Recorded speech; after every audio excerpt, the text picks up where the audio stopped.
बिस्मिल्लाहिर्रहमानिर्रहीम नहमदुहु व नुसल्ली अला रसूलिहिल करीम। गुज़श्ता रात एक बहुत ही अफसोसनाक वाक़या पेश आया। हज़रत अक़दस हज़रत मौलाना तारिक जमील साहब के बेटे आसिम जमील की डेथ हुई और एक बड़ी सबको फ़िक्र लाहिक़ हो गई कि ये कैसे हो गया, क्या हो गया।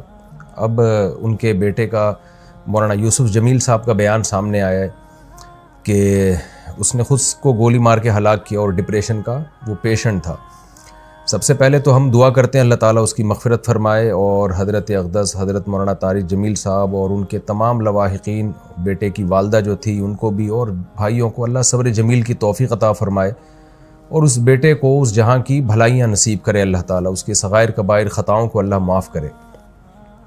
मैं जो ये बयान रिकॉर्ड करवा रहा हूँ इसका एक बड़ा मकसद जो है वो उन लोगों को जवाब देना है जो इस अमल को ख़ुदकुशी करार दे रहे हैं, क्योंकि मैंने भी कुछ कमेंट्स पढ़े हैं, कुछ लोगों के नेगेटिव कमेंट्स हैं। आपको पता है कि दीनदार तबके की तरफ से कुछ लोग ऐसे मुखालिफ लोग हैं उलमा के, दीनदारों के, कि उनको मौका चाहिए होता है प्रोपेगेंडा करने का। हमारे यहाँ ये बात मशहूर है अल्हम्दुलिल्लाह। हमारे यहाँ दीनदार तबका, चाहे उलमा का हो, कुर्रा हज़रात का हो, हाफिज़ों का हो, अल्हम्दुलिल्लाह उनमें ख़ुदकुशी का रेशो ना होने के बराबर है, उनके घरों में भी और उनके खुद उनमें भी कोई भी ख़ुदकुशी नहीं करता। और ये बात बड़े फ़ख्र से बयान की जाती है कि कारी हज़रात की तनख़्वाहें देखें आप, आइम्मा किराम की तनख़्वाहें देखें, उनके मसाइल देखें, उसके बावजूद वो ख़ुदकुशी की तरफ नहीं जाते, इसलिए कि अल्लाह ने उनको सब्र दिया है। और याक़ूब अलैहिस्सलाम को हम देख लें ना कि सारी ज़िंदगी बेटे के गम में रोते रहे मगर ख़ुदकुशी की तरफ नहीं गए। तो यहाँ बहुत से लोग ये सवाल उठा रहे हैं कि इतना दीनदार घराना और बेटे ने ख़ुदकुशी कर ली।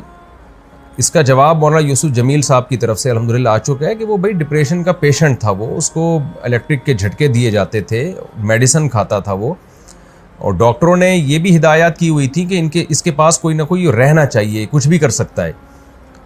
तो ये जवाब मैं समझता हूँ काफ़ी है उन लोगों का मुंह बंद करने के लिए जो इस अमल को ख़ुदकुशी करार दे रहे हैं। लेकिन आपको पता है जो फितना परस्त लोग होते हैं उनको बातें करनी है। बाज़ लोग ये भी तबसरा कर रहे हैं कि हर ख़ुदकुशी डिप्रेशन में ही होती है, टेंशन में ही होती है, खुशी में तो कोई भी ख़ुदकुशी नहीं करता।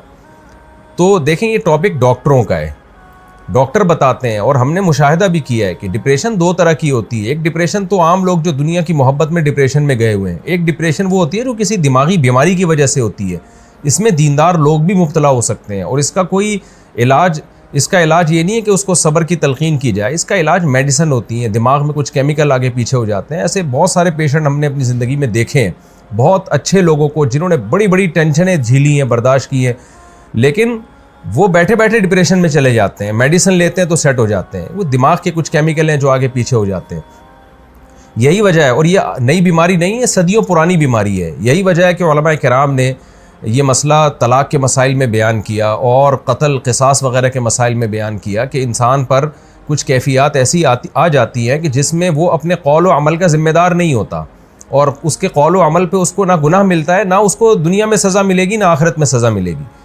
ये वो जब है जब इंसान की दिमागी सलाहियत काम करना छोड़ दे। तलाक़ आपको मालूम है कितना हसास मामला है, शदीद गुस्सा में भी अगर इंसान हो तो तलाक़ वाक़ हो जाती है।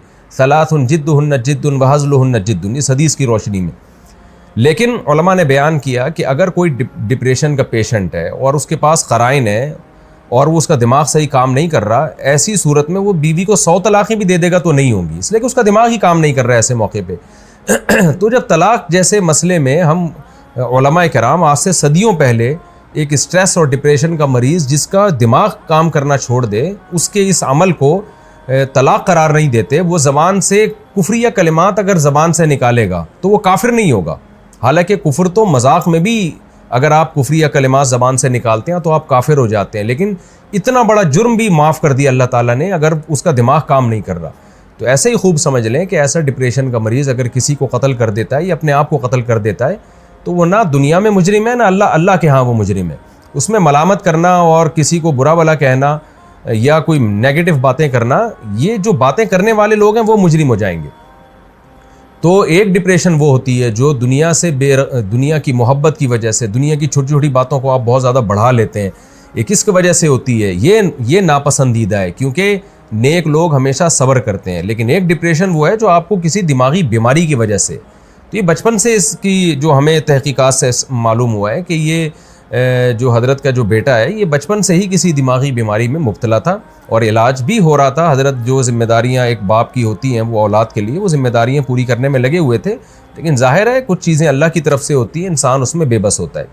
तो हम सब इस गम में हज़रत के साथ बराबर के शरीक हैं और हम सब दिल से दुआ करते हैं अल्लाह ताला हज़रत के इस बेटे को उस जहाँ की भलाइयाँ नसीब करे और उस जहाँ की खुशियाँ नसीब करे, और जो भी उनके रिश्तेदार और लवाहिकीन हैं अल्लाह ताला उन सब को सब्र जमील की तौफ़ीक़ अता फ़रमाए, और जो मनफी कमेंट्स करने वाले लोग हैं अल्लाह ताला उनको हिदायत दे।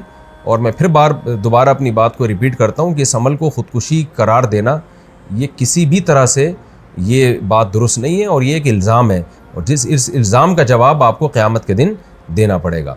अल्लाह ताला मरहूम की मग़फ़िरत फ़रमाए और लवाहिकीन को अल्लाह सब्र जमील की तौफ़ीक़ अता फ़रमाए और मरहूम को जन्नत में अल्लाह ताला आला दर्जात अता